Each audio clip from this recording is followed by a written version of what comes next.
How about the Malachi 3 verse 10 please? Sige, makinig po kayo at tapusin nyo hanggang dulo ang video na to para maunawaan nyo kung dapat pa ba tayong magbigay ng 10%.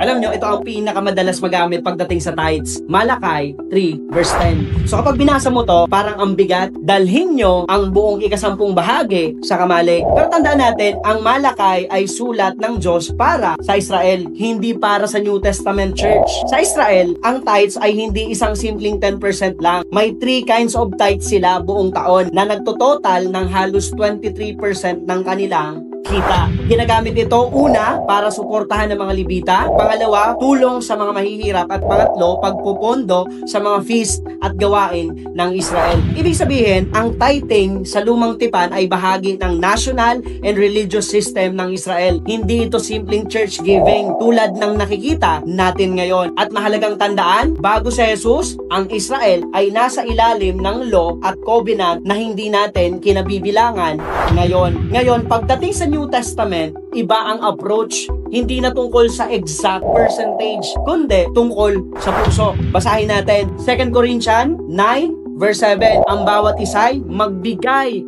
ayon sa ipinasya ng kanyang puso, hindi napipilitan, dahil iniibig ng Diyos ang nagbibigay ng may kagalakan. Wala kang makikitang utos na dapat 10%, dapat eksakto, dapat Malachi 3:10 pa rin. Sa halip, ito ang turo: give according to what you have. Give willingly, not reluctantly. Give cheerfully and give in proportion to God's blessing. Ang giving sa New Testament ay hindi tax, hindi requirement, at hindi batayan ng kaligtasan. Ito ay worship. Ito ay expression ng pasasalamat. Ito ay overflow ng puso na minahal at biniyayaan ng Diyos. Pero ang tanong, mali ba ang 10% sa tithes? Ang sagot ko, hindi. Actually, 10% is a good starting point. Kung kaya mo, praise God. Kung hindi pa, then praise God. Kung kulang pa, okay lang. Hindi ka minahal ng Diyos ng mas kaunti dahil doon. Hindi percentage ang standard ngayon. Puso ang tinitingnan ng Diyos. Kung may 10% ka, ngunit wala ang puso, walang kabuluhan yon. Pero kung maliit man ang amount, pero galing sa tunay na pagsamba, mahalaga, sa langit ang iyan. Marami ring ginagamit ang Malachi para takutin ng mga tao. And madalas sa mga simbahan, ganito yung ginagamit. Pag di ka nagbigay, susumpain ka ng Diyos.